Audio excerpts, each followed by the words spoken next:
우리가 살아가는 현대를 의모지상주의라고 합니다. 의모지상주의는 의모를 과도하게 중시하고 사람의 가치를 의모로 판단하는 사회적 현상을 말합니다. 의모지상주의는 의모가 개인의 사회적 성공, 관계, 자아, 존중감 등에 큰 영향을 끼친다고 보는 관점입니다. 아름답거나 잘생긴 사람들이 직업이나 사회적 지위에서 더 유리한 위치에 있다고 생각을 합니다. 그래서 요즘은 여자뿐만 아니라 남자들도 성형수술을 합니다. 여러분들이 잘 아는 강남에 가시면 이 건물 하나에 성형하는 병원이 한두 개가 아니라 한 건물에 3개, 4개 있는 건물도 있습니다. 특별히 미디어와 광고에서도 이상적인 외모를 강조하면서 외모지상주의에 대한 믿음을 강화시키고 있습니다. 외모지상주의는 개인의 자아 존중감에도 영향을 미친다고 합니다.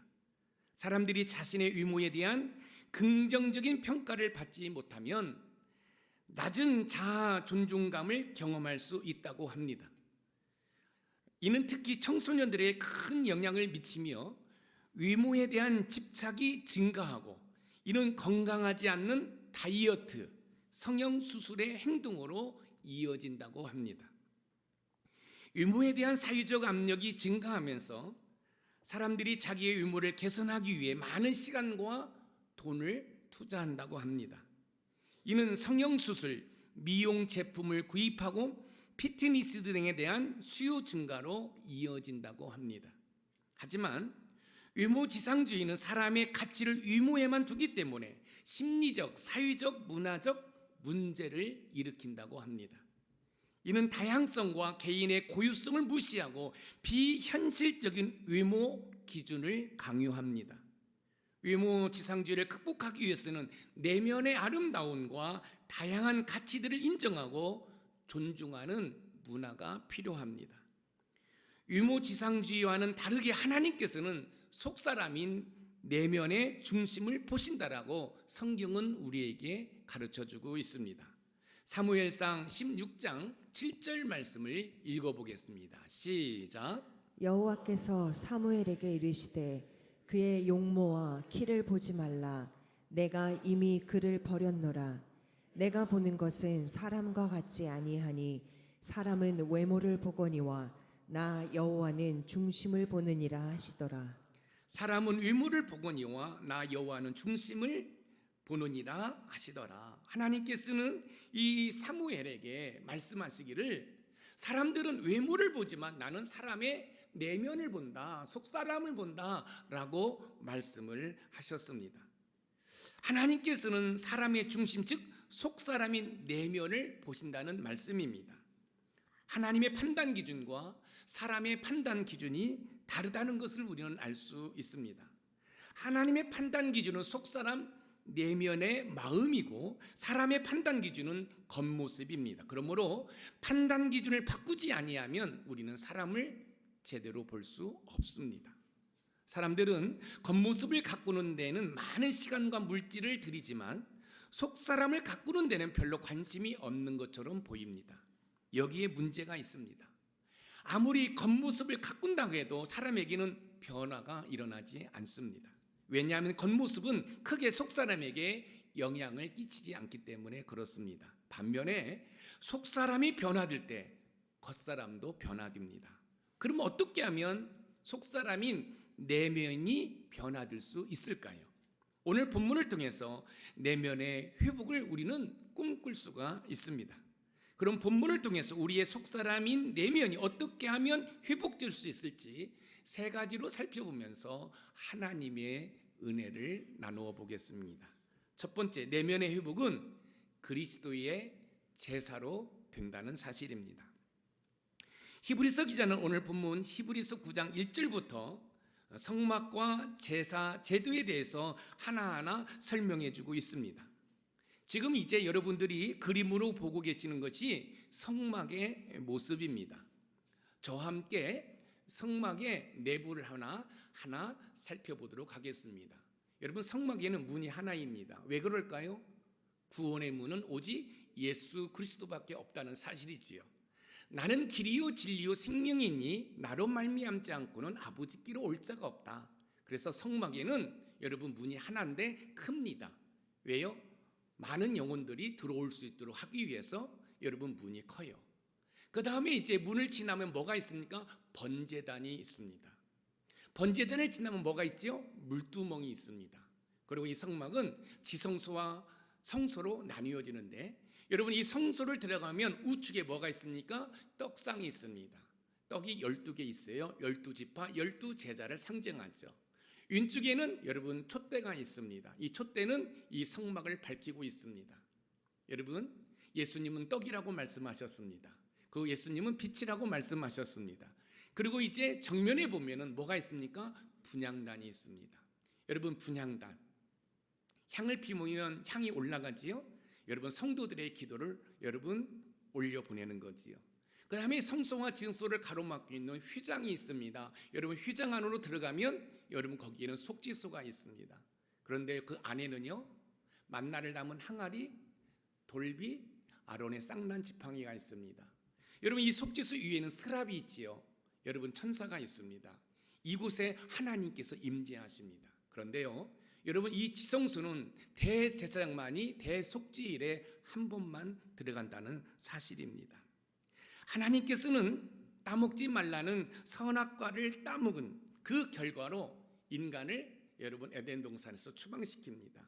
추방 결과 인간엔 두 가지의 결과가 가져오지요. 여러분, 죽음이 왔습니다. 그리고 하나님과 원수 관계가 되었습니다. 하나님과 원수 관계된 인간은 자신의 스스로의 노력과 공로로 하나님께로 나갈 수 있는 길이 없습니다. 이때 하나님께서는 죄인된 인간이 하나님께로 나올 수 있는 길을 제시해 주셨습니다. 그것은 성막을 통한 제사를 통해서 하나님께 나올 수 있도록 하셨습니다. 저와 여러분들이 기억해야 할 것은 하나님께서는 이 제사를 통해서 저와 여러분을 만나 주셔요. 그런데 이 시간에 저와 여러분들이 교회의 변천사를 한번 살펴보았으면 좋겠어요. 여러분, 최초의 교회는 어딜까요? 여러분, 단입니다. 단. 하나님께서 아브라함을 부르십니다. 고향 친척 아비집을 떠나라. 그리고 하나님께서 지시한 곳으로 가라고 명령을 내려요. 하나님의 명령을 받은 아브라함이 하나님께서 지시한 곳에 도착하자마자 뭘 합니까? 단을 쌓습니다. 거기가 최초의 교회입니다. 노아가 방주에서 나오자마자 단을 쌓습니다. 바로 그 단이 최초의 교회입니다. 그 다음에 단 다음에 뭐가 있지요? 성막이 있습니다. 이스라엘 백성들은 유목민입니다. 양을 키워서 생계를 유지하기 때문에 한 곳에 정착할 수가 없어요. 그래서 하나님께서는 성막을 만들어 주십니다. 그리고 이스라엘 백성들이 양을 키우기 위해서 풀을 쫓아 다니면서 이 성막도 함께 움직이지요. 그러나 이스라엘 백성들이 움직일 때는 이 성막을 중심으로 옮기고, 또한 야영을 칠 때도 이 성막을 중심으로서 지파별로 여러분 머물게 되지요. 여러분, 성막 다음에는 뭐지요? 솔로몬의 성전입니다. 그리고 솔로몬 성전 다음에 뭐지요? 교회입니다. 여러분, 교회는 뭐죠? 바로 지금 여러분들이 예배를 통해서 창조주 하나님을 만나는 줄 믿으시기 바랍니다. 죄인된 인간이 하나님께 나갈 수 있는 길은 바로 제사입니다. 그런데 문제는 구약의 제사는 일시적이고 불완전합니다. 대제사장이 대속죄일에만 지성소에 들어가야 했습니다. 이것이 구약 제사의 한계입니다. 구약의 제사는 일시적이었고 불완전했기 때문에 매번 반복적이고 죄사함을 완전히 제공하지 못한다는 말씀입니다. 이는 인간의 내면을 근본적으로 변화시킬 수 없습니다. 구약의 제사는 인간의 내면을, 인간의 속사람을 완전히 변화시킬 수 없습니다. 결국 하나님께서는 우리의 내면을 회복시키어 우리를 구원시키시기 위해 독생자 예수 그리스도를 보내주셨습니다. 요한복음 8장 42절 말씀을 읽어봅니다. 시작. 예수께서 이르시되 하나님이 너희 아버지였으면 너희가 나를 사랑하였으리니 이는 내가 하나님께로부터 나와서 왔음이라. 나는 스스로 온 것이 아니요 아버지께서 나를 보내신 것이니라. 아버지께서 나를 보내신 것이라. 하나님께서 예수 그리스도를 우리에게 보내주셨는데 왜 보내주셨을까요? 그것은 구약의 일시적이고 불완전한 제사를 대체하시기 위해서 예수님을 보내주셨습니다. 예수님께서 친히 화목제물이 되어 십자가에서 희생하신 제사는 일시적인 제사가 아닙니다. 영원한 제사, 완전한 제사로서 우리의 영혼을 깨끗하게 하시는 줄 믿으시기 바랍니다. 우리의 속사람, 우리의 내면을 변화시킬 수 있는 것은 우리 예수님의 제사로 가능하다는 사실을 꼭 기억하시기 바랍니다. 우리의 속사람인 내면이 어떻게 하면 회복될 수 있을까요? 우리의 내면이 회복되려면 그리스도의 완전한 제사가 있어야 합니다. 왜냐하면 그리스도의 제사는 완전한 제사이기 때문에 우리의 내면을 회복시킬 수 있다는 사실입니다. 사랑하는 성도 여러분, 지금 여러분들이 예배에 집중하고 예배를 통해서 성령의 기름심을 받을 때 여러분의 내면이 치유되고 회복되고 있음을 믿으시기 바랍니다. 구약의 일시적이고 불완전한 제사가 아닌 대제사장이신 그리스도의 영원하고 완전한 제사가 완전한 죄 사함을 통해 우리의 내면을 근본적으로 변화시키신다는 말씀입니다. 오늘 본문 히브리서 9장 11절 말씀을 한번 읽어봅니다. 시작. 그리스도께서는 장래 좋은 일에 대제사장으로 오사 손으로 짓지 아니한 것 곧 이 창조에 속하지 아니한 더 크고 온전한 장막으로 말미암아 그리스도께서는 장래 좋은 일의 대제사장으로 오사 예수 그리스도의 희생을 통해 우리는 더 이상 일시적인 제사를 의존하지 않고 영원한 내면의 회복을 누리게 되었다는 말씀입니다. 우리의 내면의 회복은 예수 그리스도의 십자가의 희생으로 완전히 새로워졌습니다. 그러니 내면의 회복을 통해 삶의 변화를 가져오기 위해서는 예수 그리스도를 통한 예배가 있어져야 합니다. 사랑하는 성도 여러분, 우리가 믿음 생활하면서 우리 가족 공동체 가운데 우리 남편이 좀 변했으면 좋겠는데, 우리 아내가 좀 변했으면 좋겠는데, 우리 자녀들이 좀 변했으면 좋겠는데, 우리 신앙의 공동체의 우리 높은산 샘물교회 지체들이 변했으면 좋겠는데 변할 수 있는 좋은 방법이 있습니다. 그것은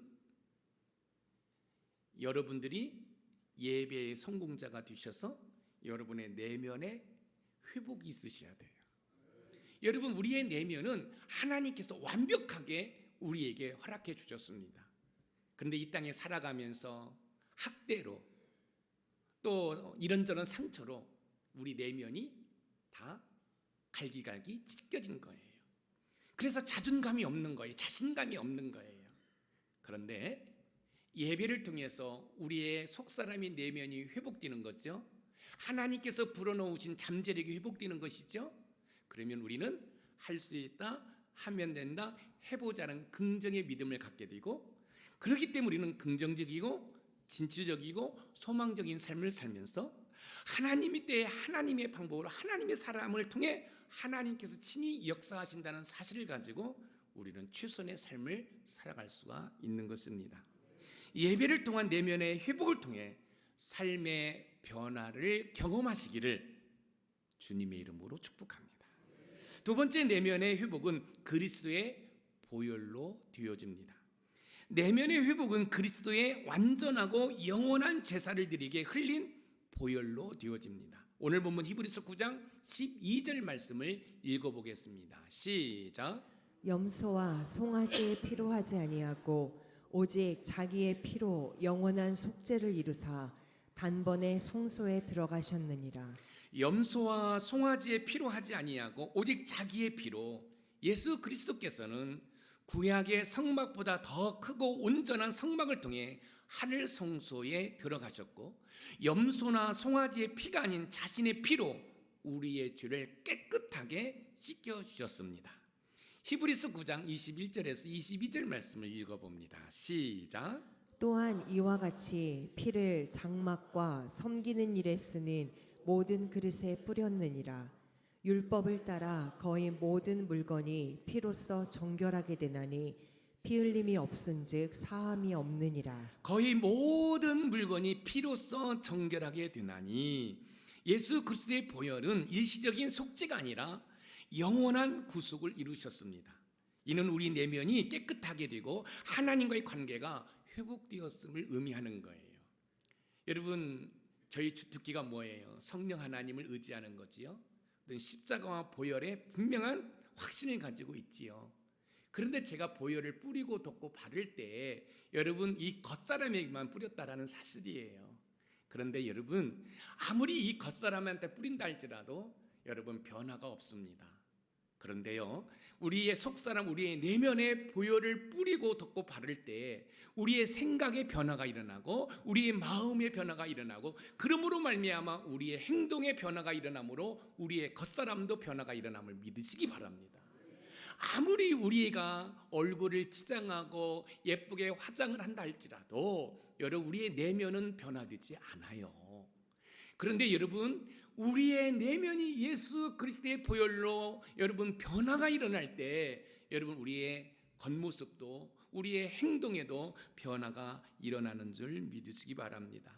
속사람인 내면이 어떻게 하면 회복될 수 있을까요? 우리의 내면이 우리의 속사람이 회복되려면 그리스도의 피가 있어야 합니다. 왜냐하면 그리스도의 피는 우리의 죄로부터 우리를 깨끗하게 하기 때문에 그렇습니다. 우리가 보혈을 사용할 때 우리의 속사람인 내면에도 뿌리고 덮고 바를 필요가 있다는 사실입니다. 사랑하는 성도 여러분, 여러분의 심령 안에 예수 그리스도의 보혈을 여러분 사용하는 은혜가 있기를 소망합니다. 그래서 여러분의 생각이 부정적인 생각에서 믿음의 생각, 긍정적인 생각으로 바뀌어져야 돼요. 여러분 완전히 무너진 여러분의 자존감이 하나님께서 불어넣으신 그대로 회복이 되는 거지요. 그러면 여러분 믿음의 눈으로 바라보는 거예요. 예수님의 눈으로 바라보는 거예요. 그러면 세상이 달라지게 되는 거예요. 그러면 여러분의 삶에 놀라운 변화가 일어나는 줄 믿으시기 바랍니다. 신앙생활을 할 때 우리가 기대하는 것은 나의 삶의 변화입니다. 그런데 문제는 신앙생활을 해도 변화가 없는 것은 우리의 속사람인 내면의 회복이 없기 때문에 그렇습니다. 그런데 중요한 사실은 예수 그리스도의 보혈이 우리를 모든 죄에서 깨끗하게 씻겨주셨다는 사실입니다. 요한일서 1장 7절 말씀을 읽어봅니다. 시작. 그가 빛 가운데 계신 것 같이 우리도 빛 가운데 행하면 우리가 서로 사귐이 있고 그 아들 예수의 피가 우리를 모든 죄에서 깨끗하게 하실 것이요. 그 아들 예수의 피가 우리를 모든 죄에서 깨끗하게 하실 것이요. 우리 모두는 스스로 죄에서 깨끗해질 수 없습니다. 하나님께서 우리를 우리의 죄에서 깨끗하게 하시기 위해 하나밖에 없는 예수 그리스도를 십자가에 못 박혀 피 흘리게 하신 것입니다. 그러니 우리의 속사람인 내면의 회복을 통해 우리의 삶에 근본적으로 변화되기를 원한다면 예수 그리스도의 보혈을 사용하셔야 됩니다. 여러분 지금 제가 설교하면서 계속해서 보혈을 여러분의 심령 가운데 뿌리고 덮고 바르고 있음을 여러분 기억하시기 바랍니다.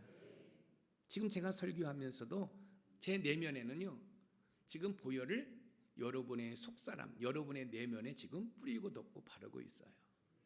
여러분 우리 교회에 여러분 치유의 역사가 있는 이유가 뭘까요? 왜 암 환자들이 고침받고 이런 각생 질병 걸린 자들이 고침받을까요? 그런데 이제 앞으로는 더 많은 일들이 일어날 거예요. 왜요? 여러분 제가 속사람에게 보혈을 뿌려본 적이 없어요. 그런데 제가 조금 전에 설명해 드렸던 것처럼 여러분 한 3주 전에 여러분 이 아마 밤 12시 반, 1시 정도 됐을 거예요. 제가 목양실에서 제 책을 보고 이제 자기 위해서 여러분 본당으로 옮겼습니다. 그리고 자기 전에 이제 기도를 하는 가운데 이 변화에 대해서 묵상하게 되었고 변화를 놓고 기도하는 가운데 성령 하나님 인사이트를 준 거예요. 보혈을 이 속사람인 내면에 사용하라는 거지요. 그것이 너무너무 감동적이었어요. 그래서 새벽에도 수요 예배도 금요 예배도 잠깐 언급을 드렸는데, 세상에 여러분 한 2주 지난 다음에 하나님께서 이 본문을 통해서 이 속사람의 보혈을 사용하는 것을 설교할 수 있는 은혜를 주셨으니 얼마나 감사해요. 여러분, 제가 영적으로 깨어 있어서 여러분 이렇게 설교할 것 같아요? 아니에요. 하나님께서는 저와 여러분에게 이 보혈을 이 속사람에게 사용하는 것이 필요했기 때문에 성령 하나님이 저에게 감동을 주셨고, 또한 2주가 지난 가운데 이 본문을 통해서 내면의 회복이란 제목을 통해서 설교할 수 있는 은혜를 주신 줄 믿으시기 바랍니다. 예수 그리스도의 보혈은 우리를 죄로부터 깨끗하게 완벽하게 여러분 씻겨주셨다는 사실입니다. 그렇기 때문에 두 번 다시 우리 예수님이 피 흘릴 필요가 없습니다. 그 사실을 히브리서 기자가 히브리서 7장 27절에서 여러분 확인시켜주고 있는데, 우리 같이 한번 읽어보겠습니다. 시작. 그는 저 대제사장들이 먼저 자기 죄를 위하고 다음에 백성의 죄를 위하여 날마다 제사 드리는 것과 같이 할 필요가 없으니 이는 그가 단번에 자기를 드려 이루셨습니다. 여러분, 구약의 제사장들은 계속해서 지성소에 들어갔습니다. 그 지성소에 들어가기 전에 그 번제단에서 여러분 각을 띄워가지고 여러분 이 피를 흘렸습니다. 그런데 예수님의 십자가의 이 화목제물은, 희생제사는 두 번 다시 피를 흘릴 필요가 없다는 거예요. 왜요? 구약의 제사는 불완전한 제사요, 일시적인 제사이기 때문에 죄를 지을 때마다 여러분 피를 흘렸어요. 근데 우리 예수님은 일시적이 아니에요. 여러분 완전한 거죠. 불완전하지 않고 완전하고 영원하기 때문에 두 번 다시 피 흘릴 필요가 없다는 거예요. 대신 그 보혈을 우리가 사용하는 거예요. 때로는 보혈을 마시는 거예요. 여러분, 보혈은 참된 음료라고 그랬어요. 우리가 인생을 살아갈 때 얼마나 영적으로 갈증을 느낍니까? 여러분, 우리가 성찬식을 하잖아요. 예수님의 살과 피를 기념해서 여러분 먹고 마시잖아요. 여러분, 기독교가 이 초대교회에 이 테도리로부터, 로마 정부로부터 핍박 가운데 하나가 뭐냐면 예수님의 피를, 예수님의 살을 먹고 마신다는 것으로 여러분 핍박을 당했어요. 저것들은 인육을 먹는 사람들이다. 저것들은 사람의 피를 먹는 것이다. 여러분, 예수님의 살을 먹고 예수님의 피를 마시는 것은 뭐예요? 예수님을 기념하는 거예요. 그렇기 때문에 우리가 이 예수님의 살을 먹고 예수님의 피를 마신다는 것은 예수님과 하나 되었다라는, 하나님 예수님과의 연합을 이야기하는 거예요. 그렇기 때문에 여러분, 우리는 뭐예요? 예수님의 보혈을 의지해서 우리의 속사람인 내면에 뿌리고 덮고 바를 때 우리의 속사람이 변화되는 거로 우리의 삶의 놀라운 변화가 일어나는 줄 믿으시기 바랍니다. 그러므로 보혈을 여러분의 속사람인 내면에 사용하시기 바랍니다. 이때 삶의 놀라운 변화를 경험하게 될 줄 믿습니다. 마지막 세 번째, 내면의 회복은 그리스도의 속죄로 되어집니다. 내면의 회복은 그리스도의 완전하고 영원한 제사를 드리기 위해 보혈을 흘린 속죄로 되어집니다. 속죄란 죄를 용서받기 위해서 필요한 행위나 과정을 의미하는데, 우리 예수님께서 십자가에 못 박혀 죽으신 그 사건이 바로 속죄입니다. 예수 그리스도께서는 저와 여러분의 죄값을 지불하시기 위해서 십자가에 죽으셨습니다. 그것을 우리는 속죄라고 말하는데, 오늘 본문 히브리서 9장 14절 말씀을 읽어보겠습니다. 시작. 하물며 영원하신 성령으로 말미암아 흠없는 자기를 하나님께 드린 그리스도의 피가 어찌 너희 양심을 죽은 행실에서 깨끗하게 하고 살아계신 하나님을 섬기게 하지 못하겠느냐. 그리스도의 피가 어찌 너희 양심을 죽은 행실에서 깨끗하게 하고, 염소 송아지 피보다 우월한 예수님의 보혈이 우리의 양심을 깨끗하게 한다는 거예요. 우리가 종종 이런 말을 하죠. 양심에 털 났다. 양심이 없다는 거예요. 근데 그 양심이 예수님의 속죄 사건으로, 예수님의 보혈로 양심이 깨끗해진다는 거예요. 그럼 우리는 정직하지 않아요. 여러분 사업을 하면서 이중장부 쓸 수 없잖아요. 우리 양심이 깨끗한데. 그렇지 않나요? 여러분 다른 사람의 가슴에 대못을 박으면서 내 배를 불릴 수는 없잖아요. 왜요? 내 마음이 깨끗한데.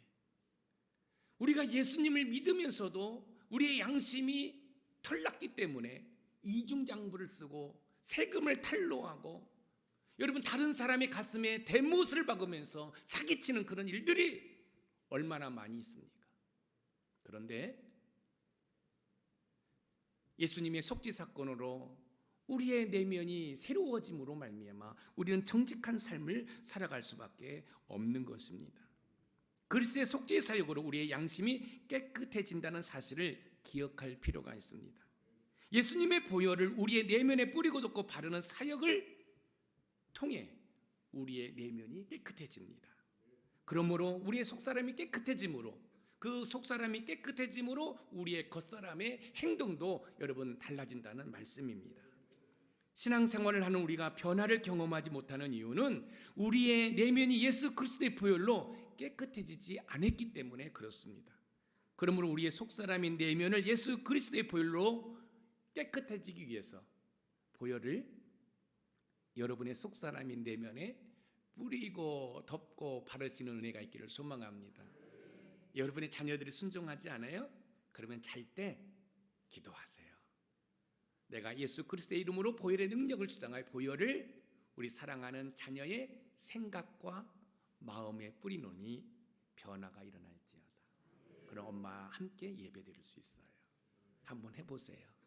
여러분이 기도할 때 하나님의 일하심을 기대해 보세요. 여러분이 기도할 때 하나님이 여러분의 기도를 들으시고 일하실 것을 기대하면서 사모하면서 기도해 보세요. 놀라운 하나님의 은혜를 경험하게 되는 줄 믿으시기 바랍니다. 속사람인 내면이 어떻게 하면 회복될 수 있을까요? 우리의 내면이 회복되려면 그리스도의 속죄가 있어야 합니다. 왜냐하면 예수님께서 십자가에서 흘리신 보혈이 우리의 내면을 깨끗하게 씻겨주기 때문에 그렇습니다. 다른 거 없습니다. 여러분 혹시 기억하는지 모르겠어요. 제가 한번 외치면 여러분들도 한번 제 외침에 따라서 한번 해보시기 바랍니다. 예수님의 보혈은 믿습니까? 예수님의 보혈은 능력이에요. 그렇기 때문에 여러분 이 보혈을 사용하는 은혜가 있기를 소망합니다. 저는 많은 여행을 하지 않지만 여행을 할 때가 있잖아요. 그러면 여러분 그 숙소에 들어갈 때가 있어요. 그것이 리조트든지 호텔이든지. 그럼 저는 항상 먼저 기도합니다. 그리고 그 숙소에 보혈을 뿌리고 덮고 발라요. 왜요? 그 숙소에 수많은 사람들이 왔다 갔다 하잖아요. 어떤 일이 거기에 있는지 모르잖아요. 그런데 여러분 보혈을 뿌리고 덮고 바르고 그러면 여러분 그 숙소가 너무너무 편안해요. 이게 제 삶의 한 부분이에요. 그뿐만 아닙니다. 운전을 하면서 여기는 사망사고가 있던 곳입니다. 그리고 큰 사진을 붙여놓잖아요. 그러면 제가 운전하고 지나가면서 예수님의 보혈의 능력을 의지하여 보혈을 뿌려덮고 발라요. 왜요? 어둠의 영들이 떠나도록. 할렐루야. 여러분 예수님의 보혈은 능력인 줄 믿으시기 바랍니다. 그렇기 때문에 우리의 속사람인 내면을 변화시켜요. 그래서 우리의 속사람이 변화되면 여러분 우리의 행동에 놀라운 변화가 일어나는 줄 믿으시기 바랍니다. 예수 그리스도의 속죄 사역으로 깨끗해진 우리의 양심은 하나님을 예배하게 합니다. 하나님을 진정으로 예배하기 위해서는 우리의 속사람인 내면이 회복되어야 합니다. 그런데 구약의 짐승의 피 제사로는 우리의 내면을 깨끗하게 할 수가 없습니다. 히브리서 9장 9절 말씀을 읽어봅니다. 시작. 이 장막은 현재까지의 비유니 이에 따라 드리는 예물과 제사는 섬기는 자를 그 양심상 온전하게 할 수 없나니. 그 양심상 온전하게 할 수 없나니. 여러분 구약의 제사는 일시적입니다. 불완전합니다. 그렇기 때문에 하나님께서는 완전한 제물, 영원한 제사를 회복시키시기 위해서 예수님을 희생의 제물로 보낸 거예요. 그것을 우리 세례 요한이 그랬잖아요. 예수님이 지나가니까 세례 요한이 예수님을 향하여 외칩니다. 세상 죄를 지고 가는 어린 양을 봐라. 세상 죄를 지고 가는 어린 양을 봐라. 그러니까 우리 예수님이 희생의 제물로 이 땅에 오신 거예요. 왜요? 일시적인 제사, 불완전한 제사인 구약의 제사를 물리치고 완전한 제사, 영원한 제사를 완성시키셔서 저와 여러분의 내면을 회복시켜서 저와 여러분을 구원시키시기 위해서 우리 예수님이 이 땅에 오신 줄 믿으시기 바랍니다. 히브리서 10장 22절 말씀을 읽어봅니다. 시작. 우리가 마음의 뿌림을 받아 악한 양심으로부터 벗어나고 몸은 맑은 물로 씻음을 받았으니 참 마음과 온전한 믿음으로 하나님께 나아가자. 우리가 마음의 뿌림을 받아 악한 양심으로부터 벗어나고 우리가 마음의 뿌림을 받아. 여러분 우리 교회 홈페이지에 보면은 제가 보혈 시리즈 설교를 18번 했어요. 그런데 18번 하면서 보혈을 내 내면에 내 속사람에 뿌린다는 생각을 해본 적이 없어요. 그런데요 3주 전에 여기에서 기도하면서 성령 하나님이 감동을 주신 거예요. 보세요. 우리가 마음의 뿌림을 받아 뭘 뿌려요? 보혈을 뿌림으로 말미암아 악한 양심으로부터 벗어나고. 할렐루야. 여러분 우리의 마음에 얼마나 악합니까? 남편을 저주하고 아내를 미워하고 부모를 저주하고 자녀들을 저주하고. 그런데 우리 이 악한 양심을 회복시킬 수 있는 것은 보혈인 줄 믿으시기 바랍니다. 여러분의 남편이 괴롭혀요? 미워하지 말고 보혈을 남편의 생각과 마음에 뿌리시기 바랍니다. 그러면 그 남편의 삶에 변화가 일어나서 여러분과 함께 예배드릴 줄 믿습니다. 저는 놀라워요. 저는 이 설교를 준비하면서 너무너무 행복했어요. 왜요? 성령 하나님 인사이트를 주었잖아요. 근데 말씀으로 다 보여주시잖아요. 이게 확신이에요. 여기 보세요. 우리가 마음의 뿌림을 받아 악한 양심으로부터 벗어나고. 여러분 보혈을 뿌리세요. 혹시 이중장부를 쓰기 때문에 보혈을 안 뿌리려고 하는 분 계세요? 아니에요. 우리는 이중장부를 쓰면 안 돼요. 우리는 정확한 세금을 내서 내가 하나님으로부터 많은 은혜를 받아서 내가 많은 세금을 내서 가난하고 힘든 자들이 그 세금의 혜택을 누리도록 하는 것이 우리의 본 모습인 줄 믿으시기 바랍니다. 약한 양심을 회복시키는 것 바로 보혈이에요. 예수 그리스도의 속죄의 사역으로서 우리의 속사람인 내면이 깨끗하게 회복되었다는 말씀입니다. 예수님을 믿는 모든 성도들은 그리스도의 보혈로 말미암아 그 마음들이 악한 양심으로부터 깨끗하게 회복되었기 때문에 거룩하신 하나님의 보좌 앞으로 나가 하나님께 예배드릴 수 있는 거예요. 지금 여러분들의 심령이 거룩해졌기 때문에 하나님 앞에 나와서 예배드리는 거예요. 그럼 이렇게 말할 수 있지요. 예배에 올 사람들이 예배를 오지 못하는 이유가 뭘까요? 마음에 악한 심정이 있어서 하나님을 거부하기 때문에 예배를 못 드리는 거예요. 사랑하는 성도 여러분, 날마다 순간마다 시간마다 분초마다 보혈을 여러분의 심령 가운데 뿌리는 은혜가 있기를 소망합니다. 신앙생활을 하는 우리의 삶의 변화를 가져오기 위해서는 우리의 내면에 회복이 있어야 합니다. 속사람인 내면이 회복될 때 우리의 삶의 변화를 경험할 수 있습니다. 속사람인 내면의 회복으로 삶의 변화를 경험하셔서 기쁨과 감사가 넘치는 은혜가 있기를 소망합니다. 구약의 제사는 일시적이고 불완전해요. 그러나 예수님께서 저 십자가에서 죽으신 이 화목제물은 완전해요. 그리고 영원해요. 그래서 우리의 속사람, 우리의 내면을 치유하시고 회복시켜 주셔요. 여러분, 보혈을 여러분의 내면에 사용하심으로 여러분의 속사람인 내면이 회복됨으로 말미암아 긍정적이고 진취적이고 소망적인 삶을 통해 하나님께 영광 돌리는 저와 여러분이 되시기를 주님의 이름으로 축원드립니다. 오늘 말씀의 키워드예요. 같이 한번 읽어봅니다. 시작. 우리의 속사람인 내면의 회복은 그리스도의 완전하고 영원한 제사를 드리기 위한 보혈을 흘린 속죄로 된다. 영원한 제사를 드리기 위해 보혈을 흘린 속죄로 된다는 사실을 기억하시고 날마다 순간마다 시간마다 분초마다 할 수만 있으면 여러분의 내면에 보혈을 사용하셔서 말할 수 없는 하나님의 은혜와 복을 누리시기를 주님의 이름으로 축원드립니다.